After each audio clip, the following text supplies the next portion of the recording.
మారుతి గారు ఉన్నారు ఇప్పుడు. నాకు తెలిసి డైరెక్షన్లో ఎక్కడ పనిచేసినట్లేదు కదా. పని చేయలే. డైరెక్ట్గా వచ్చి సక్సెస్ కొట్టారు. అవును. ఏంటి ఇప్పుడు ఎగ్జాంపుల్గా ఎక్స్పీరియన్స్ లేకుండా ఇండస్ట్రీకి వచ్చి హిట్లు కొట్టడం అనేది మామూలు విషయం కాదు. అవును. ఇప్పుడు చూస్తేనే మారుతి గారు ఇప్పుడు పాన్ ఇండియా స్టార్ ప్రభాస్ గారితో చేస్తున్నారు. అంటే నేనంటే టెక్నికల్ నాలెడ్జ్ ఇప్పుడు ఒక డైరెక్షన్ డిపార్ట్మెంట్లో మనం జాయిన్ అయ్యి చేస్తున్నాం అనుకోండి, కెమెరా గురించి, నెక్స్ట్ పెర్ఫార్మెన్స్లు ఎలా చేయించాలి, కెమెరా ఎక్కడ పెట్టాలి, నెక్స్ట్ ప్రాక్టికల్గా జనాలు ఎలా కంట్రోల్ చేయాలి, ఎలా యాక్టింగ్ ఎలా రప్పించుకోవాలి, ఇవన్నీ తెలుస్తాయి. మొత్తం టెక్నికల్ నాలెడ్జ్ అంతా వచ్చేస్తుంది లొకేషన్లో. కానీ నేనేమంటానంటే ఒక కథ పర్ఫెక్ట్గా వేయగలిగితే, అంటే ఎవడో క్వశ్చన్ చేయనట్టుగా ఒక కథ అద్భుతంగా వేయగలిగితే, సో అక్కడి నుంచి మీకు అన్ని సపోర్టింగ్ వస్తాయి. ఓకే. ఇప్పుడు లొకేషన్కి వెళ్ళాక మీకు హెల్ప్ చేసే వాళ్ళు చాలామంది ఉంటారు. కెమెరామెన్ వస్తాడు, ఓకే, అతనికి ఎక్స్ప్లెయిన్ చేస్తే చాలా అతను పెడతాడు షాట్. మారుతి గారి కంటే ఒరిజినల్గా ఆయన దగ్గర ఉన్న ఆయుధం ఏంటంటే అతను కామెడీ చేయడం బాగా వచ్చు ఆయనకి. అతను మామూలు మీటింగ్ వేసినప్పుడే సరదాగా ఉన్న వాళ్ళతోనే ఉంటాడు ఆయన. మళ్ళీ ఫ్రెండ్స్ కూడా అందరూ సరదా జోకులు వేసుకుని ఇలా ఇప్పుడు లొకేషన్లో కూడా చాలా సరదా చేస్తారు. అసలు టెన్షన్ ఫీల్ అవడు ఆయన. ఒరిజినల్గా ఆయన షోలు ఏంటంటే హ్యాపీగా ఉండాలి, చుట్టుపక్కల హ్యాపీగా ఉంచాలి, ఇదే ఉంటుంది. ఓకే. సో ఆ కంటెంట్తో ఆయన కథ చేయగలడు. ఒక కథ ఒక ఐడియా మంచిది పిక్ చేయగలడు ఆయన. సో కామెడీ అంటే ముందు రిస్క్ లేని మ్యాటరు. సో అలా కథ వేయగలడు ఆయన. ఓకే. సో ఆ కథ వేసే కెపాసిటీ ఉంది ఆయనకి.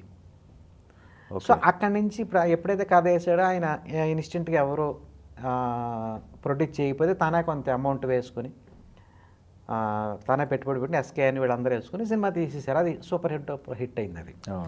సో అక్కడి నుంచి ఇప్పుడు మనం అలా హిట్ అయినా అక్కడ కూడా నేర్చుకోవడం కామన్. ఒక్కొక్కరు ముందు నేర్చుకుంటారు, ఒకళ్ళు తర్వాత నేర్చుకుంటారు. సో అక్కడి నుంచి ఏంటంటే ఆయన ఆ సినిమా నుంచి ఏమవుతుంది, సో ఆడియన్స్ పల్స్ తెలుస్తుంది. కెమెరా ఒక సినిమా చేస్తే ఇంక అన్నీ వచ్చేస్తాయి అక్కడి నుంచి. అలాగే ఆయన రన్నింగ్లో నేర్చుకున్నాను. అయితే ఏంటంటే ఆయనకి ఉన్న మెయిన్ ప్లస్ పాయింట్ ఏంటంటే ఎమోషనల్ ఆవిడైన కోప్పడ్డం ఎవరి మీద. ఓకే.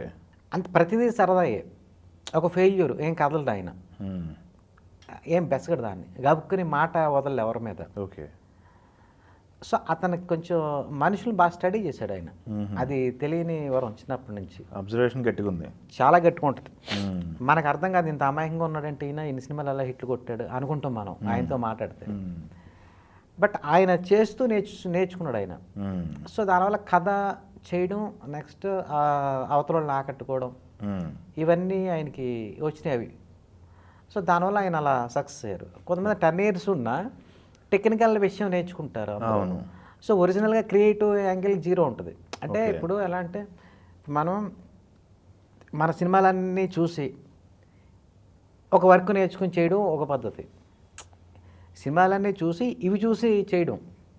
కొంతమంది ఒరిజినల్గా లోపల ఇంటెన్స్ లోపల ఎలా ఉంటుందంటే ఏదో ఒక విషయం హైగా ఉంటుంది, నవ్వించుకునే గుణం కానీ, లేకపోతే సొసైటీ పట్ల ఎవరైనా ఒక తప్పు చేస్తే సొసైటీలో దాన్ని ఎత్తి చూపే గుణం కానీ, ఇలా ఏదో ఒక విషయం హైలో ఉంటుంది. ఆ హైని మనం కథగా మార్చి సినిమా తీసినప్పుడు ఇది జనాలకి ఎక్కితే దానికి సాలబిలిటీ వచ్చేస్తుంది, సక్సెస్ఫుల్. బట్ ఆ 2 గంటలు ఇంట్రెస్టింగ్గా ఆడియన్స్ని కూర్చోబెట్టి ఒప్పించాలి.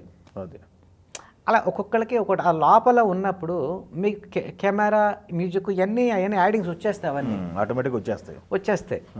ఇప్పుడు కొన్ని కథలు ఇప్పుడు కొంతమందికి ఎలా ఉంటుంది, కథ సరిగ్గా చేయకపోయినా డైరెక్షన్ విజువలైజ్ బాగా చేస్తారు. అంటే వాళ్ళ ఊహాశక్తి ఎక్కువ ఉంటుంది.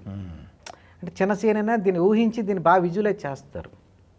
ఇప్పుడు సలార్ తీసుకుంటే సలార్ విజువల్స్ కొత్తవి అన్నీ. అవును. సలార్లో చూడండి మొత్తం ఆ బ్యాక్ డ్రాప్ అంతా ఆడియన్స్ కొత్తది. ఆ విజువల్స్ నచ్చినాయి అందరికీ, వండర్స్ విజువల్ వండర్ అది నచ్చింది. కల్కి కూడా అసలు ఆ బ్యాక్ డ్రాప్ ఎస్పెషల్లీ మన తెలుగు ఆడియన్స్ ఆ బ్యాక్ డ్రాప్ చూడలే, నచ్చేసింది. సో అది డైరెక్టర్ స్కిల్. అది కథ చెప్పినప్పుడు మనకు పెద్ద ఏం అర్థం కాదు అది.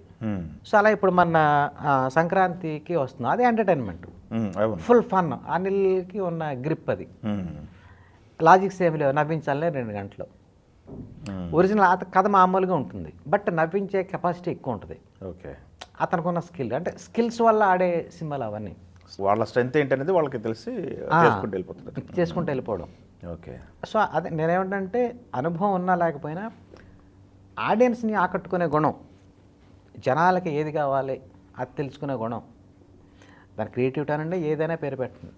సో అలాగే ఇప్పుడు మేము కూడా ఇప్పుడు కథ వేసేటప్పుడు ఇంతవరకు రాని కథ ఏదైనా ఒక పాయింట్తో వేస్తే ఆడియన్స్ చూస్తారు మళ్ళీ. ఆ వినని పాయింట్, ఆ కొత్త పాయింట్, దానికి కొత్త బ్యాక్ డ్రాప్, వాళ్ళ కొత్తగా ఇంతవరకు వాళ్ళకి పరిచయం లేని బ్యాక్ డ్రాప్లో. ఇప్పుడు మనం చిన్నప్పుడు మనం ఆడుకునేటప్పుడు ఒక ఎంప్టీ ఫీల్డ్స్ ఉంటాయి కదా, అక్కడి నుంచి చూస్తే ఒక ఫీలింగ్ ఉంటుంది మనకి, మనం చూడండి.